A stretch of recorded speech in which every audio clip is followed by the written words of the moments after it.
So guys, today what we're going to look at is the P4 releases against wrist grabs. So we're looking at soft solutions. So this is a grab, and we can divide grabs into dangerous grabs and non-dangerous grabs. So what we mean by that is a dangerous grab is something like a choke, it's something like a headlock, where it can put you unconscious, it could kill you, okay? It's something that we have to deal with the grab. A non-dangerous grab is something like a shirt grab, a hair grab, a wrist grab, even a bear hug. It's something that you can start to fight from immediately. You don't need to deal with the grab because you can still breathe, the blood supply to your brain isn't being choked, okay? So they're the different types of grabs.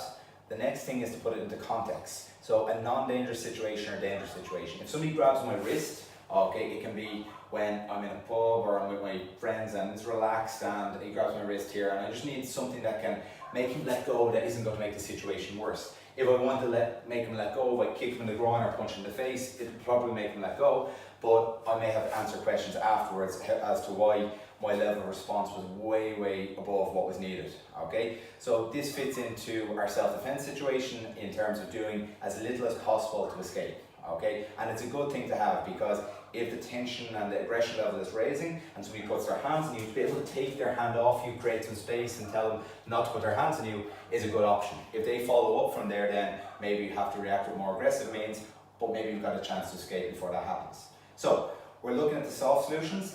At a different time we'll come back, we'll look at the hard solutions. This is when we're caught with a wrist grab and it's in a dangerous situation and we need to fight, okay? So the first ones that we're going to look at is the low grab here.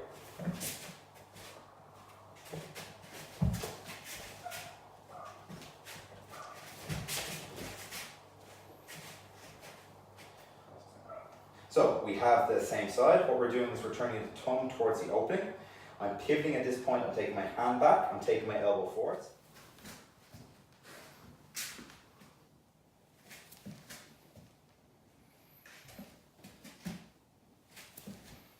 As I do that, I'm getting out of the line. So if I release here and stand, I don't know what his reaction is going to be. Maybe it annoys him, maybe it embarrasses him, maybe he lashes out and he punches, maybe he continues. So after we release, we're changing the angle, we're making distance, giving us time to think, giving us time to react. If he turns and comes at us, we can kick, we can run, okay? What we'll say with all of these with the finish mode, don't go here and attack in aggressively, because if you were going to do that, just do it straight away. Just go from here while your wrist is caught. The idea now is you're trying to avoid having to strike and having to kick, okay? So with this option, what we're going to go now is a cross grab. So Stephen's grabbing my right arm with his right arm.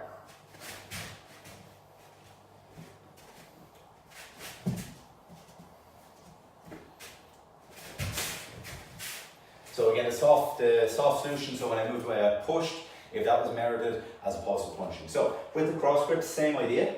We're turning the thumb side towards the opening, and then think of like answering the phone.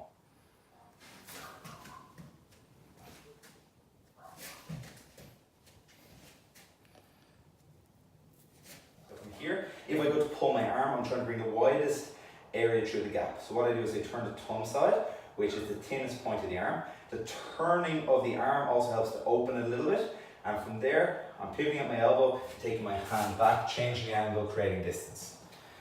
If we go high, okay, we have the same side. So from here,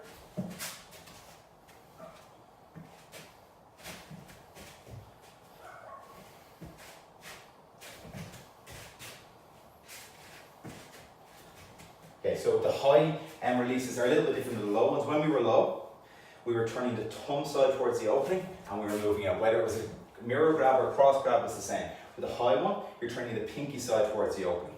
Okay, again, this is the widest part of the arm. If I turn the pinky side, it's the thin part of the arm. Okay, and then you need to think of inside defense. You make an inside defense. Now, if I only make the inside defense and stop, it mightn't be releasing. To generate momentum, I'm doing a full circle.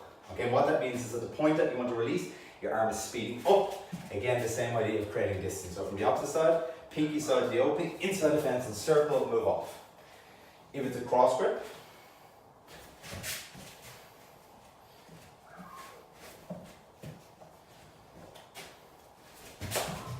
the same idea, pinky side towards the opening. The difference now with the cross grip is think outside defense. So this outside defense, 360.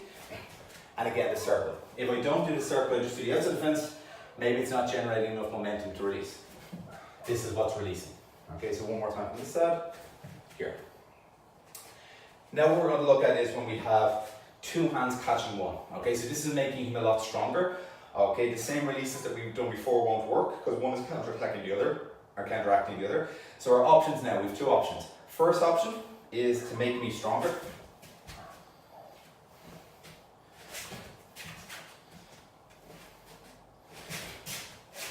And the second option is to make him weaker.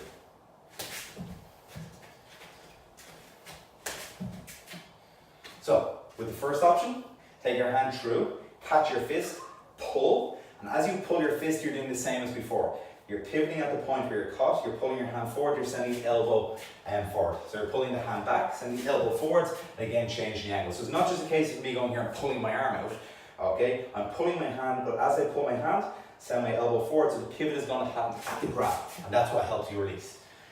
With the second option, think like a pluck from a choke at P1. You pluck, and as soon as you pluck, you're making that release that you had before. So from here, pluck, wrist back, elbow forward, get out of the line. Up high, with the same options.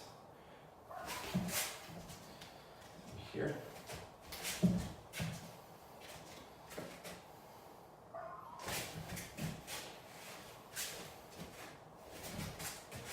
So, when we're caught, make us stronger, catch our fist. From here, we're going to lift our elbow over their forearm and push down.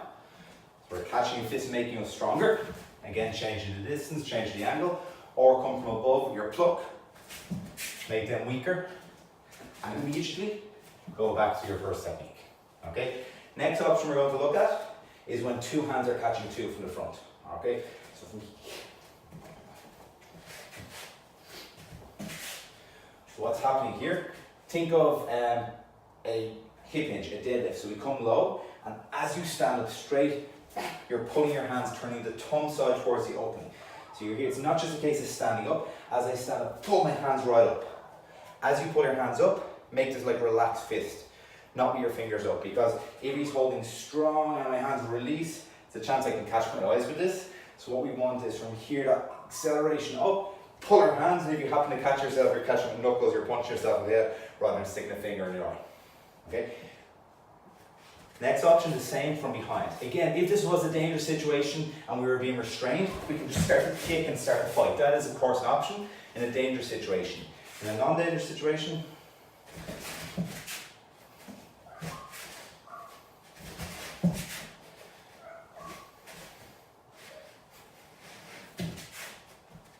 so what's happening? We're using our body, we're turning to one side, pinky side forward, and think like tennis, coming forwards.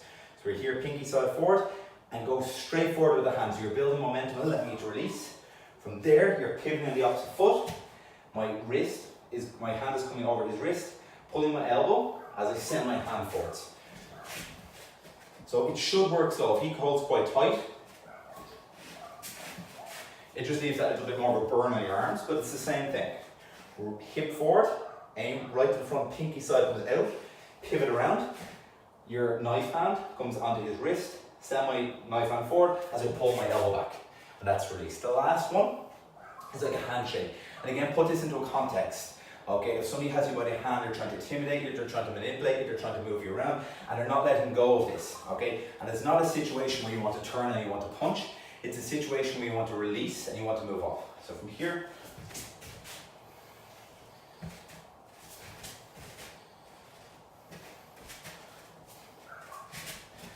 so what we're doing, I need to make my hand into an arrow shape. So if I'm here and he's holding tight and I try to pull my fingers out, they're not moving. So what I do, just relax for a second, I turn my hands into this arrow shape. So as it starts to come out, there's less and less for him to grip onto. At the same time, I take my opposite 360, my opposite forearm, and I go onto his thumb and I chop down. As I chop down, I pull the hand back and I just step out. So it might cause a little bit of pain to him, it releases our hand, but it's not going to striking and it's not going to kicking, and it's not going to something that's going to cause him proper damage. Okay, so one more time, right here.